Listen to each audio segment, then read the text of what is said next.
Hello friends, how are you. I hope कि आप सब अच्छे होंगे। Welcome to expert opinion. Friends, इस वीडियो में हम डिस्कस करेंगे संस्कृत प्रैक्टिस और ये 5वां पार्ट होगा आपका 5th नंबर का। और ये संस्कृत की जो सीरीज मेरी चल रही है, इसमें सी टेट से रिलेटेड जितने भी क्वेश्चन आते हैं उन सभी को हम यहाँ पर डिस्कस करेंगे। और आपके एस टेट में जो भी 10 नंबर की संस्कृत पूछी जाती है उसको भी डिस्कस करेंगे। सी टेट, यूपी टेट सभी के लिए इंपॉर्टेंट है। एमपी टेट, रीट, जो भी टीचिंग एग्जाम से रिलेटेड तैयारी कर रहे हैं, जो जिन लोगों ने संस्कृत लिया है टेट्स में, उन सभी के लिए हेल्पफुल रहेगी। इसके अलावा मैं बात करूँ कि ये संस्कृत जो भी एग्जाम में आपसे पूछी जाती है वहाँ सभी आपके लिए सभी एग्जाम में यूजफुल रहने वाली है। तो सभी लोग वीडियो को देखिएगा लास्ट तक। और वीडियो पसंद आए, डिस्कशन अच्छा लगे तो लाइक करना। और बाकी कोई जोर जबरदस्ती नहीं है। पीडीएफ फाइल के लिए टेलीग्राम चैनल को ज्वाइन कर सकते हैं अगर अभी तक ज्वाइन नहीं किया है। और चैनल फर्स्ट टाइम विजिट कर रहे हैं, पहली बार आए हैं एक्सपर्ट ओपिनियन पर, तो सब्सक्राइब कर लें। और नोटिफिकेशन आइकन है ये, इसको ऑल पर क्लिक करें और दोनों साइड में ऐसा निशान आ जाएगा ऑल पर। जैसे ही आप क्लिक करेंगे तो आपको आने वाली जितनी भी वीडियोज होंगी उनकी नोटिफिकेशन टाइम टाइम पर मिलती रहेगी। जब भी वीडियो आएगी चैनल पर तभी आपको सबसे पहले नोटिफिकेशन मिल जाएगी। स्टार्ट करेंगे वीडियो को। क्वेश्चन है संस्कृत शब्द का अर्थ है। तो संस्कृत शब्द जो है इसका क्या अर्थ है। ऑप्शन है आपके सामने, परिष्कृत, परिमार्जित, शुद्ध, उपरोक्त सभी। तो क्या होगा आपके अकॉर्डिंग इसका आंसर, एक बार आंसर करो। संस्कृत जो शब्द है इसका अर्थ होता है परिष्कृत भी होता है, परिमार्जित भी होता है, शुद्ध भी होता है। यानी यहाँ ऑप्शन कौन सा सही हो जाएगा, ऑप्शन 4 सही होगा, उपरोक्त सभी। क्योंकि संस्कृत शब्द का अर्थ ही होता है शुद्ध, परिष्कृत, परिमार्जित, परिनिष्ठित।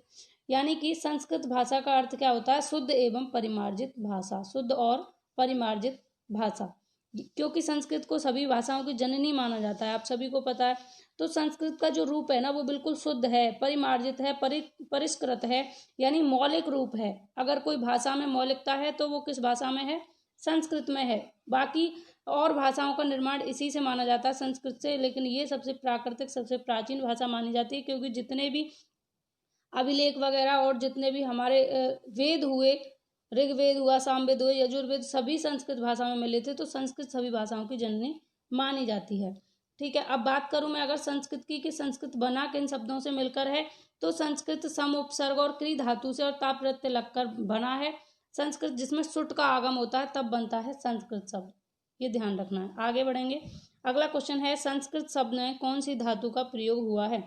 संस्कृत जो शब्द है इसमें धातु बतानी है आपको, कौन सी धातु का यूज हुआ है। धातु का मतलब होता है क्रिया, संस्कृत में धातु बोलते हैं, हिंदी में होती है क्रिया। ठीक है, तो कौन सी धातु यहाँ पर लगी है। ऑप्शन है आपके सामने, सम है, ता है, या क्री है, या उपरोक्त सभी है। तो आंसर करो एक बार, क्या होगा आंसर। तो आप सभी को पता है सम उपसर्ग होता है, ये हो नहीं सकता। और ये आपका प्रत्यय होता है ता, ये भी हो नहीं सकता। तो यहाँ ऑप्शन 3 सही हो जाएगा, क्री। तो संस्कृत कौन सी धातु से मिलकर बना है, क्री धातु से बना है। मैंने अभी आपको बताया था सम उपसर्ग लगता है, क्री धातु लगती है और ता प्रत्यय जुड़कर जब बनता है संस्कृत। और इसमें सुट का आगम होता है, जो मैंने अभी आपको बताया था। तो किस तरीके से बनेगा, सम यहाँ पर उपसर्ग लगेगा, फिर आपका क्री धातु लगेगी, फिर उसके बाद में ये ता प्रत्यय जुड़ेगा, तब बनेगा संस्कृत। ठीक है, तब संस्कृत शब्द बनेगा। अगला क्वेश्चन है अष्टाध्यायी के लेखक हैं। अष्टाध्यायी के लेखक कौन है ये बताना है। भट्टोजी दीक्षित हैं, पतंजलि हैं, पाणिनि हैं, या इनमें से कोई नहीं। एक बार आंसर करो, क्या होगा इसका आंसर। अष्टाध्यायी के लेखक, तो अष्टाध्यायी के लेखक हैं पाणिनि। ऑप्शन 3 यहाँ सही होगा, पाणिनि इसके लेखक हैं। और अष्टाध्यायी व्याकरण शास्त्र है, सभी को पता होगा। अष्टाध्यायी जो कि पाणिनि ने लिखी है, इसके रचयिता या इसके लेखक कौन है, पाणिनि हैं। अष्टाध्यायी में कुल 8 अध्याय हैं, इसीलिए इसका नाम क्या पड़ा, अष्टाध्यायी। अष्टाध्यायी का मतलब अष्ट मतलब 8 और अध्याय, अध्याय का मतलब अध्याय। तो 8 इसमें टोटल अध्याय हैं कुल। और प्रत्येक अध्याय में 4-4 पाद हैं, जो कि कुल मिलाकर 32 पाद बनते हैं। क्योंकि 8 अध्याय हैं, इनमें 8 में 4-4 पाद हैं, तो 8 का गुणा 4 से करेंगे तो 32 यहाँ पर पाद बन जाएंगे टोटल अष्टाध्याय में। ठीक है, और इसमें 3978 यानी कि लगभग 4000 सूत्र हैं। और पाणिनि, इन्होंने सूत्रों की रचना की है इसमें अष्टाध्याय में, इसलिए इनको सूत्रकार के नाम से भी जाना जाता है। ये भी आपको ध्यान रखना है। और अष्टाध्यायी का पहला सूत्र है वृद्धि राधेच, और अंतिम सूत्र है आ और आ। इस तरीके से लिखा होता है। वैसे आपसे ये पूछा नहीं जाएगा, लेकिन पहला सूत्र पूछा जा सकता है कि अष्टाध्यायी का पहला सूत्र कौन सा है, तो ध्यान रखना है वृद्धि राधेच। अगला, संस्कृत व्याकरण में त्रिमुनि के नाम से कौन विख्यात हुए। संस्कृत की जो व्याकरण है उसमें त्रिमुनि के नाम से कौन लोग विख्यात हुए थे, कौन कौन से रचनाकार विख्यात हुए थे, या कौन कौन से सूत्रकार विख्यात हुए, या इन्होंने क्या लिखी, इसके बारे में सारी चीज़ों को जानेंगे। लेकिन त्रिमुनि के नाम से ये तीनों ही विख्यात हुए थे, पतंजलि, पाणिनि और कात्यायन। तो उपरोक्त सभी यहाँ ऑप्शन सही हो जाएगा। अब ये तीनों त्रिमुनि के नाम से विख्यात हुए थे, कौन कौन, पतंजलि, पाणिनि और कात्यायन। पतंजलि ने क्या लिखी है, सभी को पता होगा, पतंजलि की एक बहुत ही प्रसिद्ध रचना है। पतंजलि ने कौन सी लिखी है, महाभाष्य लिखी है, इसलिए इनको भाष्यकार कहा जाता है। और पाणिनि ने लिखी है अष्टाध्यायी, इसलिए इनको सूत्रकार कहा जाता है, क्योंकि अष्टाध्यायी में सूत्रों का वर्णन है, लगभग 4000 सूत्र उसमें हैं। और कात्यायन जो हैं, इन्होंने वार्तिक लिखे हैं, क्या लिखे हैं, वार्तिक, इसलिए इन्हें वार्तिककार के नाम से जाना जाता है, कात्यायन को ध्यान रखेंगे। और इनका एक नाम और है कात्यायन का, इनको वररुचि के नाम से भी जाना जाता है। किसके नाम से, वररुचि के नाम से भी इनको जाना जाता है, कात्यायन को। अगर आपको ऑप्शन में यहाँ कात्यायन नहीं मिलता, पतंजलि, पाणिनि और वररुचि मिलते, तब भी उपरोक्त सभी आंसर सही हो जाता। अगला क्वेश्चन है, स्वरों को और किस नाम से जानते हैं। तो स्वरों को बताना है आपको, किस नाम से जानते हैं, अल, अच या फिर अंग, या इनमें से कोई नहीं। कौन सा ऑप्शन सही होगा। तो स्वर जो हैं उनको अच के नाम से भी जाना जाता है। अच के नाम से इनको क्यों जाना जाता है, इसके बारे में भी चर्चा कर लेते हैं। क्योंकि स्वर जो होते हैं, जितने भी स्वर होते हैं, ये एक माहेश्वर सूत्र पढ़ेंगे, इसके बाद अगली सीरीज में हम माहेश्वर सूत्रों की चर्चा करेंगे। तो जो माहेश्वर सूत्र होते हैं उसमें जितने भी स्वर होते हैं उनका वर्णन किया गया अच प्रत्याहार के अंतर्गत। अच माहेश्वर सूत्रों में फिर प्रत्याहारों की चर्चा होगी। कितने प्रत्याहार हैं, टोटल माहेश्वर सूत्रों की संख्या है 14।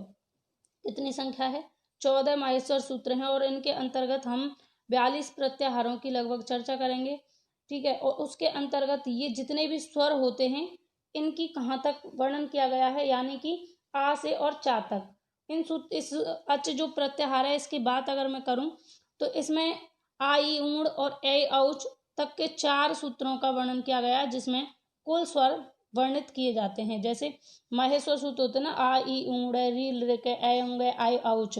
तो ये 4 जो माहेश्वर सूत्र हैं, इन चारों में ही 9 जो आपके स्वर होते हैं संस्कृत के, उनका वर्णन किया गया है।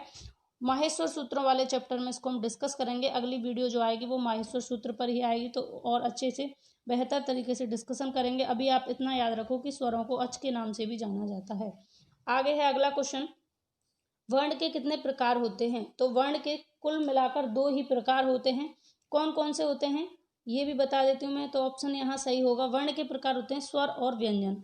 वर्ण किसे कहते हैं ये भी आपको पता होना चाहिए। वर्ण जो होता है ये बिल्कुल इसका क्षरण नहीं होता, विनाश नहीं होता, नाशवान होता है ये। यानी कि इसका सूत्र है ना क्षरति इति अक्षरा, यानी कि जिसका विनाश ना हो, जिसका क्षरण ना हो, वे अक्षर होते हैं। जैसे आ है, ऐसे आ लिख दिया, ई लिख दिया, ऊ लिख दिया, तो इनका कोई क्षरण नहीं होता, कोई विनाश नहीं होता, इसलिए इनको वर्ण या अक्षर के नाम से जानते हैं। और ये 2 प्रकार के होते हैं, स्वर और व्यंजन।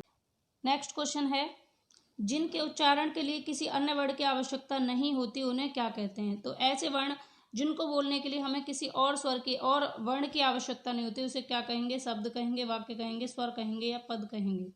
तो ऐसे शब्द जिनके उच्चारण में हमें किसी दूसरे की आवश्यकता नहीं होती, यानी जो खुद पर डिपेंडेंट होते हैं, जिनको किसी दूसरे की आवश्यकता नहीं होती अपने उच्चारण के लिए, अपने बोलने के लिए, उनको हम स्वर कहते हैं। क्या कहते हैं, स्वर कहते हैं। जबकि व्यंजनों को स्वरों की आवश्यकता होती है जब हम व्यंजनों का उच्चारण करते हैं। जैसे ये का जो लिखा हुआ व्यंजन है, लेकिन इसके अंदर भी स्वर छुपा हुआ है, क्योंकि का इस तरीके से लिखा जाता है हलंत लगा के, जब इसमें आ मिल जाता है तब ये बनता है का। तो इस जो का है इसको बोलने के लिए हमें किसकी जरूरत पड़ी, आ की, यानी स्वर की जरूरत पड़ी। लेकिन जो स्वर होते हैं उन्हें किसी की आवश्यकता नहीं होती, स्वर बिल्कुल अपने आप से बोले जाते हैं। अगला क्वेश्चन है, संस्कृत में स्वरों की कुल संख्या कितनी मानी गई है। जो संस्कृत है उसमें स्वरों की कुल कितनी संख्या मानी गई है। ऑप्शन है यहाँ पर 11 है, 13 है, 9 है या फिर 5 है। तो आंसर करो एक बार, क्या होगा इस क्वेश्चन का आंसर, स्वरों की संख्या संस्कृत में। तो आंसर होगा इसका सही ऑप्शन थर्ड 9। स्वरों की संख्या 9 मानी गई है संस्कृत में।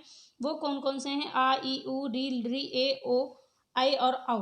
ये स्वर होते हैं 9, और इनको अच के नाम से भी जाना जाता है, क्योंकि ये अच प्रत्याहार के अंतर्गत आते हैं। मैंने बताया था अच प्रत्याहार के अंतर्गत वर्णित हैं, इसलिए स्वरों को अच भी कहते हैं, ये भी बताया था अभी। तो आगे बढ़ेंगे अगले क्वेश्चन की तरफ। नेक्स्ट है, निम्नलिखित में से मूल स्वर हैं। तो संस्कृत में मूल स्वरों की संख्या कितनी है। और एक चीज और ध्यान रखना है आपको यहाँ से, अगर यहाँ पर संस्कृत में पूछी गई है तभी आपको 9 लगाने हैं, बाकी हिंदी में अगर पूछी जाए तो आप 11 लगाएंगे, ये भी ध्यान रखेंगे। निम्नलिखित में से कौन से मूल स्वर हैं? मूल स्वर कौन कौन से हैं? इसमें आ और आ है, ए और ई है, री और री है, या उपरोक्त सभी हैं? तो एक बार आंसर करो, मूल स्वर कौन से होंगे इनमें से?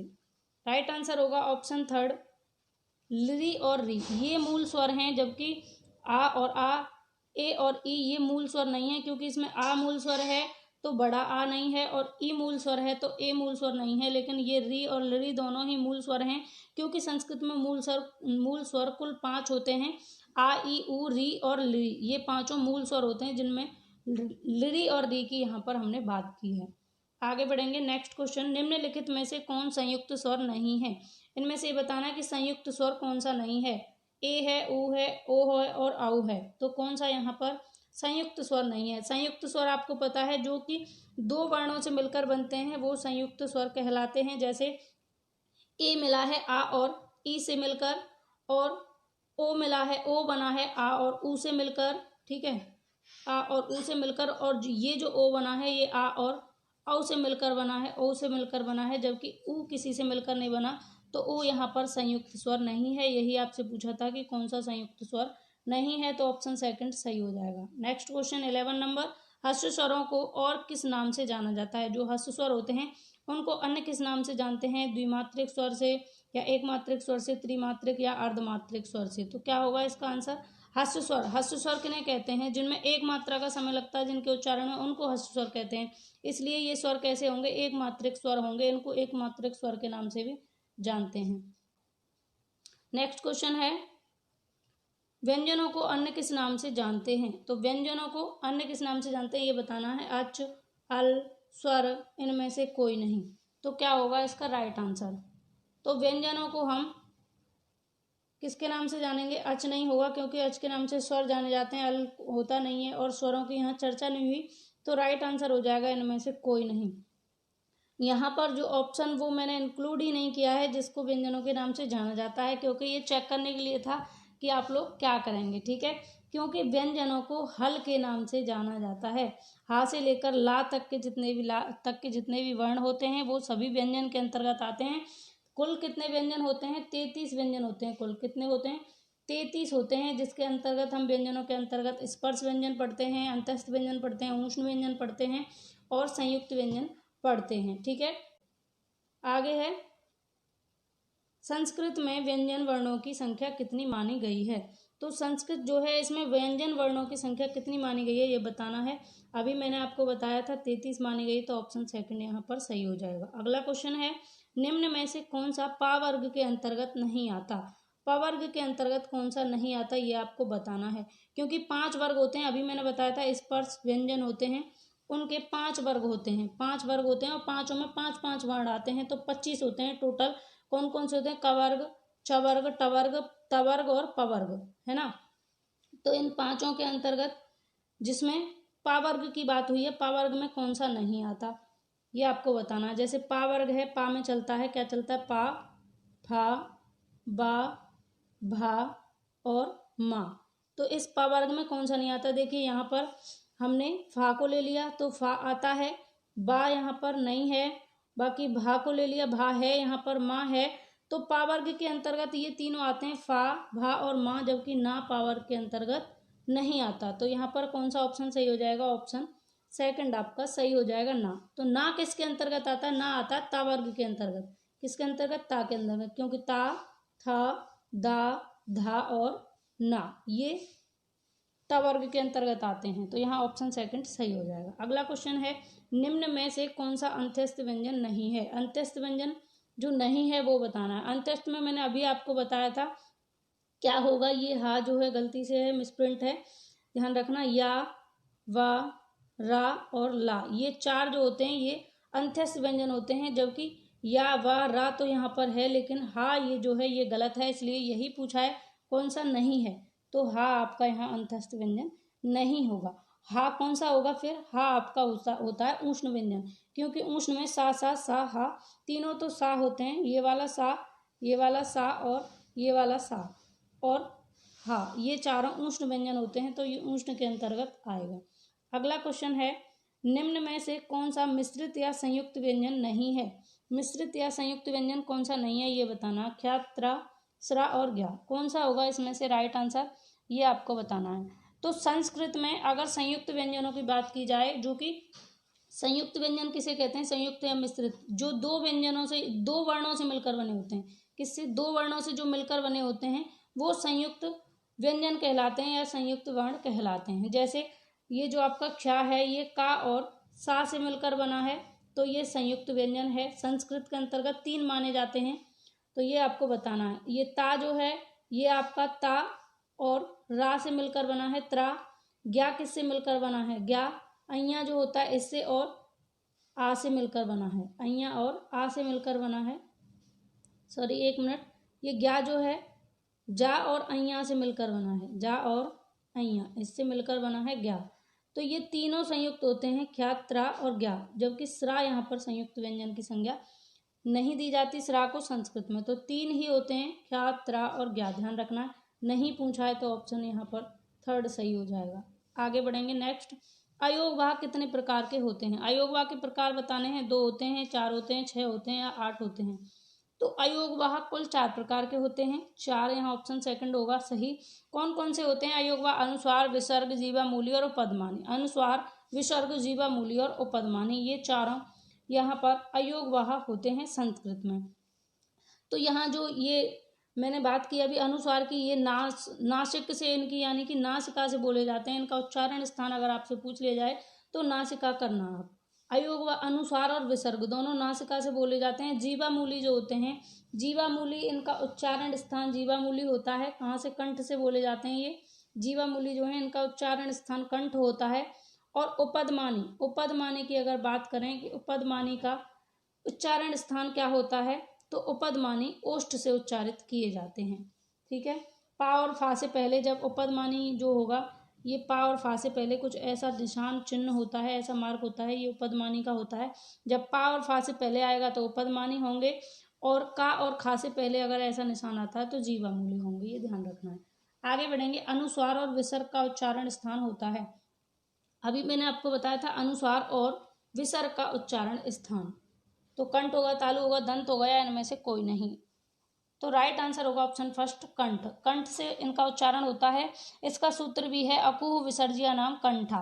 क्या होता है इसका सूत्र, अकुहु, अकुहु विसर्जिया नाम कंठा, विसर्जिया नाम कंठा। तो आ जो है ये कंठ से उच्चारित होगा। का में जितने भी का वर्ग जो होता है, जितने भी आते हैं, का, खा, गा, घा, यहाँ, ये सभी कंठ से उच्चारित होंगे। हा कंठ से उच्चारित होगा, और जो विसर्ग होंगे वो सभी कंठ से उच्चारित होंगे। तो यहाँ पर अनुस्वार और विसर्ग की बात हुई है, किससे उच्चारित होंगे, कंठ से उच्चारित होंगे। आगे बढ़ेंगे। Next question, second last. सिद्धांत कौमुदी निम्न में से किसकी रचना है। ऑप्शंस हैं भास्की, क्षेमेंद्र की, भट्टोजी दीक्षित, हरिसेन। तो सिद्धांत कौमुदी के लेखक हैं भट्टोजी दीक्षित। यहाँ ऑप्शन थर्ड सही होगा, भट्टोजी दीक्षित। भट्टोजी दीक्षित ने सूत्रों पर वृत्ति लिखी, इसलिए इनको वृत्तिकार के नाम से जाना जाता है, और ये सिद्धांत कौमुदी के लेखक हैं, इन्होंने सिद्धांत कौमुदी की रचना की है। अगला क्वेश्चन लास्ट। ये जो डा है, अइया जो भी बोलते हैं आप, अणे, खाली जो भी, इसका उच्चारण स्थान क्या है। इसका उच्चारण स्थान आपको बताना है। ऑप्शन है नासिका है, कंठ नासिका है, या नासिका है। तो ये जो है इसकी बात करें तो का वर्ग के अंतर्गत आती है। ये किसके अंतर्गत, का, खा, गा, घा और अणे खाली जो बोलते हैं ये, तो ये इसके अंतर्गत आती है। तो ये तो पता लग गया आपको कि कंठ से उच्चारित है, क्योंकि कु विसर्जिया नाम कंठा, तो का वर्ग में जितने भी आएंगे वो सभी कंठ से उच्चारित होंगे।